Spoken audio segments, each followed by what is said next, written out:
আসসালামু আলাইকুম। আশা করি আমরা সবাই ভালো আছি। আজকে আমি অ্যান্টিকোয়াগুল্যান্ট এবং অ্যান্টিপ্লাটিলেট ড্রাগ সিরিজের অ্যান্টিপ্লাটিলেট এজেন্ট নিয়ে আলোচনা করব। তাহলে প্রথমে দেখি এই এজেন্টগুলো মূলত কোন জায়গাটায় ইন্টারাপ্ট করে। সেটা হচ্ছে যে this agents interrupts in platelet activation process. তাহলে আমরা একটা নর্মাল প্লাটিলেটের একটু ফিজিওলজি যদি একটু দেখি, তাহলে দেখবো যে সাধারণত তাদের নর্মাল কাউন্ট কত বডিতে 150,000 থেকে 300,000 per cubic millimetre of blood. তাদের সেলুলার সাইজ কত 2 to 4 মাইক্রোমিটার এবং তাদের লাইফ স্প্যান কত 7 to 10 ডেজ। এটা ইম্পর্টেন্ট কেন? এটার সাথে একটা ড্রাগের রিলেশন আছে। কীরকম রিলেশন? সেটা একটা ড্রাগ এদের সাথে বাইন্ড করে এবং বাইন্ড করে সেটা 7 থেকে 10 দিন থাকে। ইট মিনস এটা ইরিভার্সিলে বাইন্ড করে, সেটা হচ্ছে যে অ্যাসপিরিন। তাহলে এই অ্যাসপিরিনগুলো যখন একটা প্ল্যাটিলেটের সাথে বাইন্ড করে সাধারণত এটা 7 থেকে 10 দিন বাইন্ড করে থাকে। ইট মিনস সেই প্ল্যাটিলেটটা আর কখনোই অ্যাক্টিভেট হতে পারে না, কারণ 7 থেকে 10 দিন পরে তারা মারা যায়। আচ্ছা, তাহলে এখন আমি এখানে একটা নর্মাল প্ল্যাটিলেট আঁকলাম এবং এর গায়ে বিভিন্ন ধরনের রিসেপ্টর আমি আঁকছি এবং এই প্ল্যাটিলেটের ভেতর কিছু গ্র্যানিউলস থাকে। একটা হচ্ছে ডেন্স গ্র্যানিউল, যেটাকে আরেকটা ডেল্টাও বলা যায়, আর একটা হচ্ছে আলফা গ্র্যানিউলস। এই গ্র্যানিউলসের কন্টেন্টগুলো কী কী? গ্র্যানিউলসের কন্টেন্ট হচ্ছে ডেন্স গ্র্যানিউলের কন্টেন্ট আমরা সাধারণত এস যেহেতু স্যাক দিয়ে মনে রাখতে পারি। একটা হচ্ছে সেরোটোনিন, এস দিয়ে হয় সেরোটোনিন, এ দিয়ে হয় এডিপি এবং সি দিয়ে হয় ক্যালসিয়াম। ঠিক আছে। আলফা গ্র্যানিউলসের কন্টেন্টের মধ্যে আছে ভন উইলিব্র্যান্ড ফ্যাক্টর, ঠিক আছে, platelet derive growth factor, platelet activating factor, then fibrinogen, then আরও অনেক কিছু ক্লটিং ফ্যাক্টর থাকে। এর মধ্যে ইম্পর্ট্যান্ট যে গ্রেনিউলসগুলো আমাদের একটু জানা লাগবে কন্টেন্টগুলো, যেটা হচ্ছে সেরোটোনিন, এডিপি, ক্যালসিয়াম, এগুলো হচ্ছে ইম্পর্ট্যান্ট সাবস্টেন্স গ্রেনিউলসের। তাহলে এই গ্রেনিউলগুলো কখন সিক্রেট হবে প্ল্যাটিলেটের বাইরে? যখন প্ল্যাটিলেট অ্যাক্টিভেট হবে। প্ল্যাটিলেট যখন অ্যাক্টিভেট হবে এই গ্রেনিউলগুলো তারা সিক্রেট করবে। ঠিক আছে। আচ্ছা, এরপরে আসেন, এখানে কিছু রিসেপ্টর আছে আমি দেখাইছি। যে প্রথমে আসি, আমরা এই রিসেপ্টরটা দেখি। এরকম সবুজ কালার যে রিসেপ্টরগুলো আছে প্ল্যাটিলেটের গায়ে, সেগুলো হচ্ছে GP1B রিসেপ্টর। এই রিসেপ্টরগুলো হচ্ছে কার সাথে ইন্টারেক্ট করে? এই রিসেপ্টরগুলো ইন্টারেক্ট করে হচ্ছে যে ভন উইলিব্র্যান্ড ফ্যাক্টরের সাথে এই রিসেপ্টরগুলো ইন্টারেক্ট করে, লাগে। ঠিক আছে। তাহলে এই রিসেপ্টর নিয়ে একটা ডিজিজ আছে। ইট মিনস এই রিসেপ্টরের যদি ডেফিসিয়েন্ট তাহলে একটা ডিজিজ হয়। সেই ডিজিজ কন্ডিশনটার নাম কি? সেই ডিজিজ কন্ডিশনটার নাম হচ্ছে যে বার্নার্ড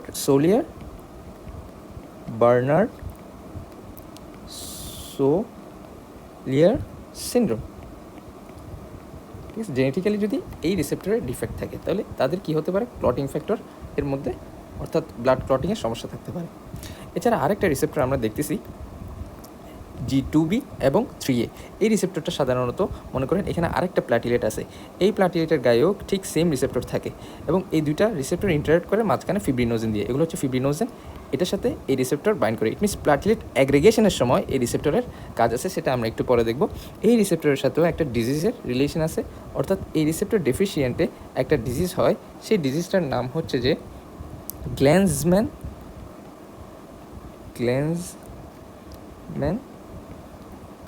থ্রোম্বাসথেনিয়া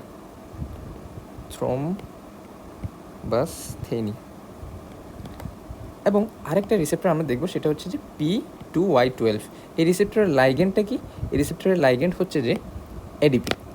রিসেপ্টরের যে লাইগেন্ড এটা হচ্ছে যে এডিপি এখানে লাগলে দেন এই রিসেপ্টরটা অ্যাক্টিভেট হয়। তাহলে এটা হচ্ছে একটা নর্মাল প্ল্যাটিলেটের স্ট্রাকচার। এরপরে দেখি, now we will see how normally platelet become activated. Platelet activation প্রসেসের প্রথমে আমরা দেখতে চাই যে একটা নর্মাল মানুষের ব্লাড ভেসেলে প্ল্যাটিলেট নর্মালি অ্যাক্টিভেশন হয় না কেন। দেন এন্ডোথেলিয়াল ইনজুরি হলে কিভাবে অ্যাক্টিভেশন হয় সেটা আমরা দেখব।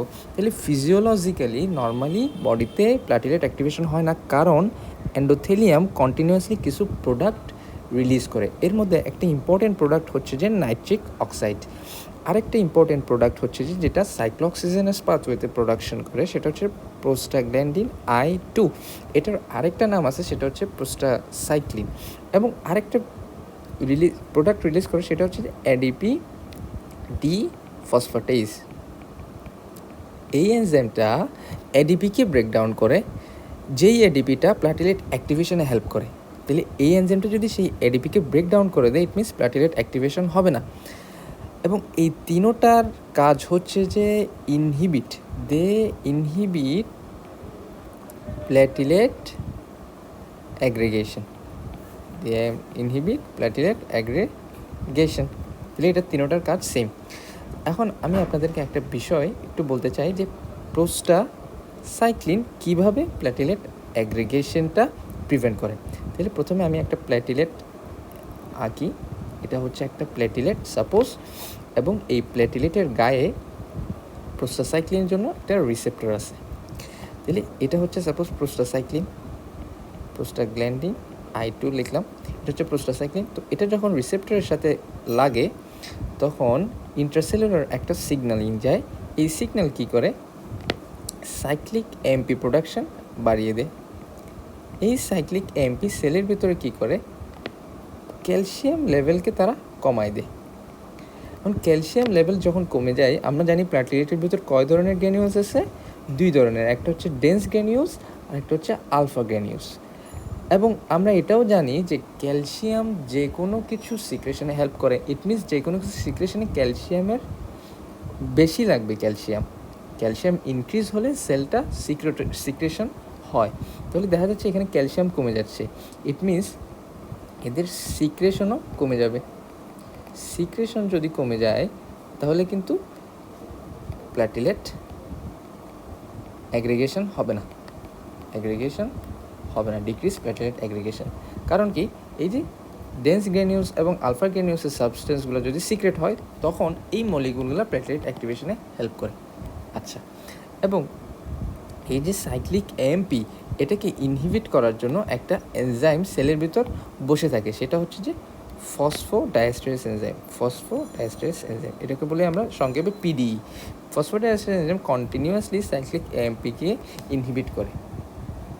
তাহলে এখন যে মেজর বিষয়টা আমরা একটু জানতে চাই সেটা হচ্ছে, যদি সেলের ভিতর সাইক্লিক এএমপি বাড়া থাকে তখন প্ল্যাটিলেট অ্যাক্টিভেশন হয় না। তাহলে এই সাইক্লিক এএমপি বাড়ানোর জন্য কিন্তু একটা ড্রাগ আছে বডির ভিতরে, সেটা কি, সেটা হচ্ছে ফসফোডাইএস্টারেজ ইনহিবিটর। এবং এই ফসফোডাইএস্টারেজ ইনহিবিটর ড্রাগটা কি বলা হয়, সেটাকে বলা হয় ডিপাইরিডামোল।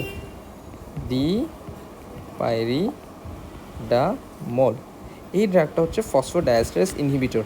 ফসফোডাইএস্টারেজকে যখন ইনহিবিট করে তখন সেলের ভিতর সিএমপিকে কমানোর কোনো কিছু নাই, ইট মিনস সেলের ভিতর সাইক্লিক এএমপি বাড়ে, যার কারণে ক্যালসিয়াম কমে, যার কারণে সিক্রেশন কমে, যার কারণে প্ল্যাটিলেট অ্যাগ্রিগেশনও কমে যায়। তাহলে প্ল্যাটিলেট অ্যাগ্রিগেশন কমে গেলে থ্রোম্বাস ফর্মেশন হবে না, ঠিক আছে। তাইলে আমরা প্ল্যাটিলেট অ্যাগ্রিগেশন যেহেতু ইনহিবিট করতেছে, তাহলে আমরা এটাকে একটা কি বলতে পারি, অ্যান্টি প্ল্যাটিলেট ড্রাগ। তাহলে আমরা একটা অ্যান্টি প্ল্যাটিলেট ড্রাগের পড়ে নিলাম, যে মেকানিজম অফ অ্যাকশনটা পড়ে নিলাম। আচ্ছা, তাহলে এখন আমরা দেখব যে একটা এন্ডোথেলিয়াল সেল যখন ইনজিউর্ড হয়, ব্লাড ভেসেল যখন ইনজিউর্ড হয়, তাহলে প্ল্যাটিলেট অ্যাক্টিভেশনটা কীভাবে হয়। তাহলে আমি ধরলাম সাপোজ এই যে এন্ডোথেলিয়াম, সেটাকে আমি ইনজুরি করলাম, ইনজিউর্ড এন্ডোথেলিয়াম এটা। তাহলে এই ইনজিউর্ড যখন একটা এন্ডোথেলিয়াম ইনজুরি হয়, তখন যে কোনো ব্লাড ভেসেল ইনজুরি হয়, তখন তাদের যে ফার্স্ট কাজ, সেই ফার্স্ট কাজ হচ্ছে যে ভ্যাসোকনস্ট্রিকশন। প্রথম কাজ কি, সেটা হচ্ছে যে ভ্যাসোকনস্ট্রিকশন। কারণ কি, যাতে ব্লাডটা একটু কম বের হয়। এটা কিন্তু একদম সেফটি মেকানিজম। এই ভ্যাসোকনস্ট্রিকশন 3টা পাথওয়েতে হয়। একটা হচ্ছে যে এন্ডোথেলিন, এটা হচ্ছে যে একটা প্রোটিন, যে প্রোটিনটা এন্ডোথেলিয়ামের ভেতরে থাকে, এখানে স্টোর থাকে। যখনই ব্রেকডাউন হয় এই এন্ডোথেলিয়াম প্রোটিনগুলো বের হয়ে চলে আসে, এটা ভ্যাসোকনস্ট্রিকশনে হেল্প করে। নাম্বার 2 হচ্ছে যে নিউরোজেনিক ভ্যাসোকনস্ট্রিকশন, অর্থাৎ নিউরোনাল মেকানিজমে নার্ভ স্টিমুলেশনের মাধ্যমে ভ্যাসোকনস্ট্রিকশন হয়। আরেকটা হচ্ছে মায়োজেনিক, মাসেল কন্ট্রাকশনের মাধ্যমে ভ্যাসোকনস্ট্রিকশন হয়। তাহলে এটা হচ্ছে প্রথম safety mechanism. Second safety mechanism হচ্ছে যে এই জায়গায় তাদের কী ফর্মেশন করতে হবে, একটা ব্লকেজ ফর্মেশন করতে হবে। এই ব্লকেজটা ফর্মেশন হবে সাধারণত প্ল্যাটিলেট দিয়ে, কিন্তু দেখা যাচ্ছে যে প্ল্যাটিলেটগুলো আসলে এখানে অ্যাগ্রিগেট করতে পারে না। ইট মিনস এরা এই জায়গায় অ্যাটাচ হতে পারে না। তাহলে অ্যাটাচ হওয়ার জন্য একটা ইম্পর্টেন্ট মলিকুল লাগে। সেই ইম্পর্টেন্ট মলিকুলটা যদি আমাদের একটু জানতে, একটু এই এন্ডোথেলিয়াল একটা সেল থেকে ঘুরে আসি। এটা একটা এন্ডোথেলিয়াল সেল আমি আঁকলাম, এবং এই এন্ডোথেলিয়াল সেলের ভিতর যখন মাইক্রোস্কোপিক্যালি দেখা হয়, দেখা যায় যে এখানে কিছু এরকম গোল গোল কিছু বডি দেখা যায়। ঠিক আছে, এই বডিগুলোর নাম হচ্ছে যে ওয়েবল প্যালি বডি, ওয়েবল প্যালাডি বডিস।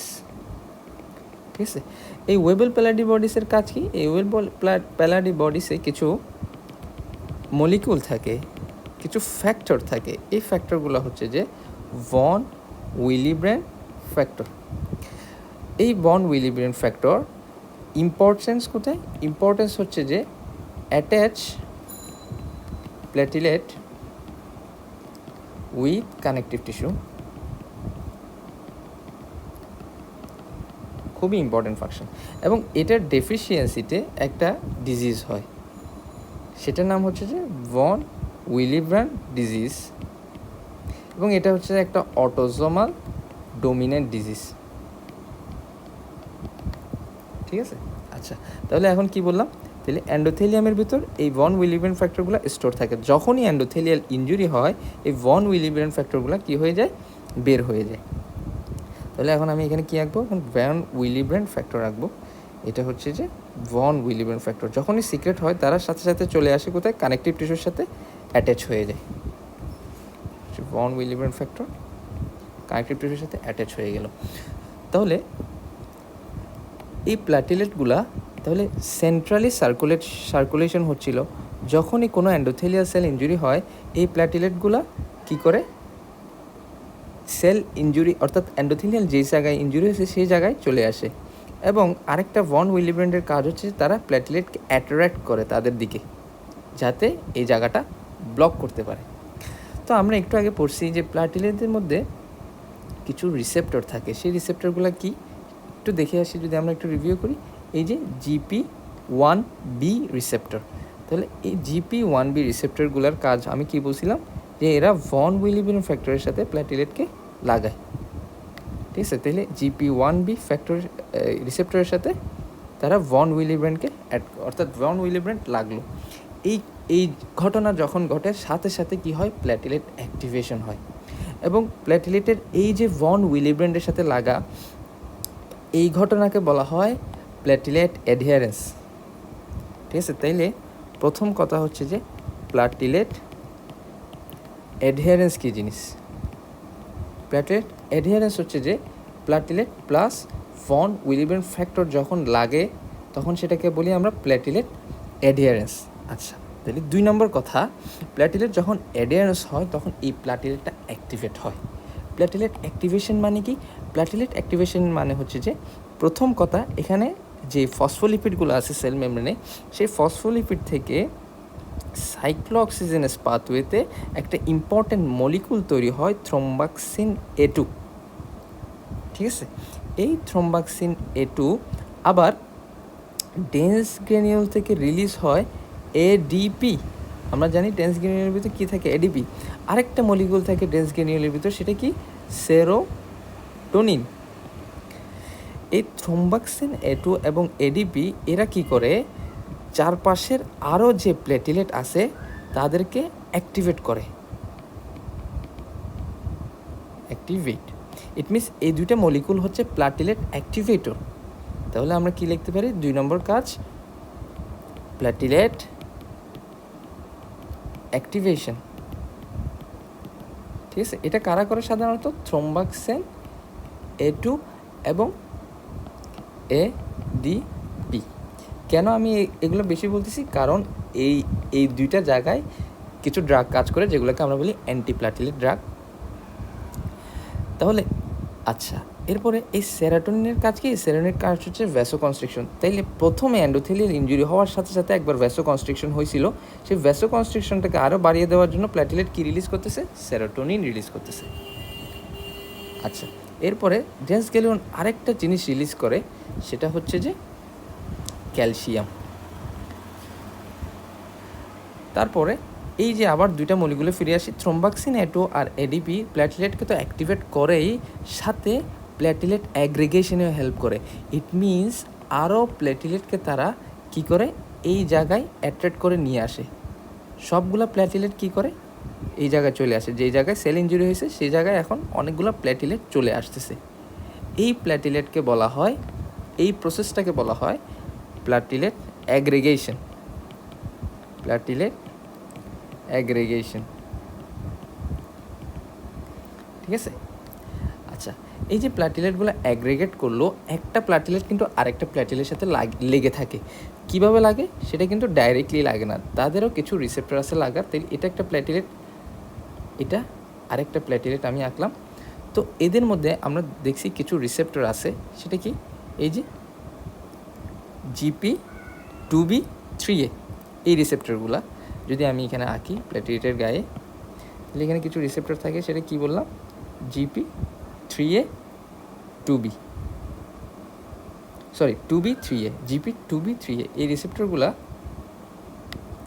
হচ্ছে প্ল্যাটিলেট অ্যাক্টিভেশনে হেল্প করে। কীভাবে? এই রিসেপ্টর তাদের মাঝখানে কিছু ফিব্রিনোজেন থাকে, ফিব্রিনোজেন তারা কিন্তু ডাইরেক্টলি অ্যাটাচ করে না, এই মাঝখানে এগুলো হচ্ছে ফিব্রিনোজেন। রিসেপ্টর দুইটা ফিব্রিনোজেন দিয়ে তারা একটা আরেকটার সাথে লেগে থাকে। আমি যদি আরেকটা জিনিস দেখাই, সেটা হচ্ছে যে এখানে আরেকটা আমি প্ল্যাটিলেট আঁকলাম। এই প্ল্যাটিলেটটা গায়েও কিছু রিসেপ্টর আছে, সেটা কি GP2B3A, এখানেও কি আছে রিসেপ্টর আছে GP2B3A। তাহলে এরা কীভাবে লাগে? মাঝখানে কিছু ফিব্রিনোজেন দিয়ে। ঠিক আছে, এভাবেই প্ল্যাটিলেটগুলো অ্যাগ্রিগেশন হয় একটা আরেকটা জায়গায়।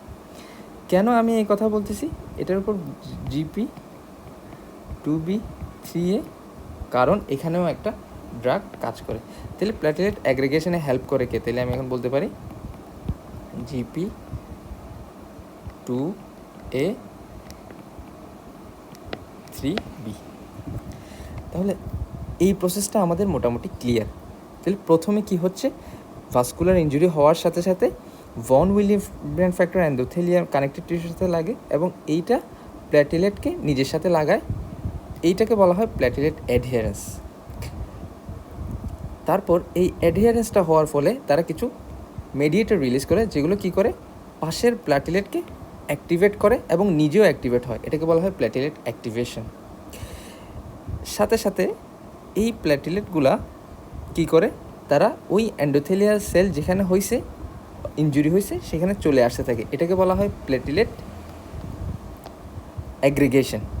প্ল্যাটিলেট অ্যাগ্রিগেশনে কোন জিনিসটা হেল্প করে মেইনলি, সেটা হচ্ছে যে GP2A3B। তাহলে এখানে এখন আমরা অ্যান্টিপ্ল্যাটিলেট ড্রাগগুলোর একদম সিম্পলেস্ট ফাংশন দেখাই। এই যে দেখেন থ্রম্বাক্সিন A2, এটা ফর্মেশন হয় কোথায়? সাইক্লোঅক্সিজেনাস পাথওয়েতে। ঠিক আছে, সাইক্লোঅক্সিজেনাস পাথওয়ে ইনহিবিটর একটা ড্রাগ আছে, সেটা হচ্ছে যে অ্যাসপিরিন। তাহলে অ্যাসপিরিন যদি এটাকে ইনহিবিট, অর্থাৎ সাইক্লোঅক্সিজেনাস পাথওয়ে ইনহিবিট করে, থ্রম্বাক্সিন A2 আসবে না। তাহলে দেখেন প্ল্যাটিলেট অ্যাক্টিভেশনের জন্য যে মেডিয়েটর সেটা আসতেছে না। ঠিক আছে, তাইলে এভাবে অ্যান্টিপ্ল্যাটিলেট ড্রাগ হিসেবে এটা কাজ করে। এরপর আসেন এডিপি। তাহলে এই এডিপিটা আমরা জানি বাইন্ড করবে কার সাথে? প্ল্যাটিলেটের কোন রিসেপ্টরের উপর? একটু দেখে আসি। এই যে P2Y12 রিসেপ্টরের উপর। তাহলে এই রিসেপ্টরটা যদি আমি ব্লক করে দিই, P2Y12 রিসেপ্টরটা যদি ব্লক করে দিই, তাহলে কিন্তু এডিপি আসবে না। তাহলে এডিপি না আসলে প্ল্যাটিলেট অ্যাক্টিভেশন হবে না। এই ড্রাগ কারা? এরা হচ্ছে যে টিক্লোপিডিন, ক্লপিডগ্রেল। টিক্লোপিডিন এবং ক্লপিডগ্রেল। এরপরে আসেন আরেকটা, এই যে এই রিসেপ্টর ব্লকার কিছু ড্রাগ আছে, সেই ড্রাগটা কি? GP2A3B blocker. তাহলে এরা কিন্তু প্ল্যাটিলেট অ্যাগ্রিগেশনটা প্রিভেন্ট করতেছে এই ড্রাগগুলো। এই রিসেপ্টর ব্লকার ড্রাগের নাম হচ্ছে যে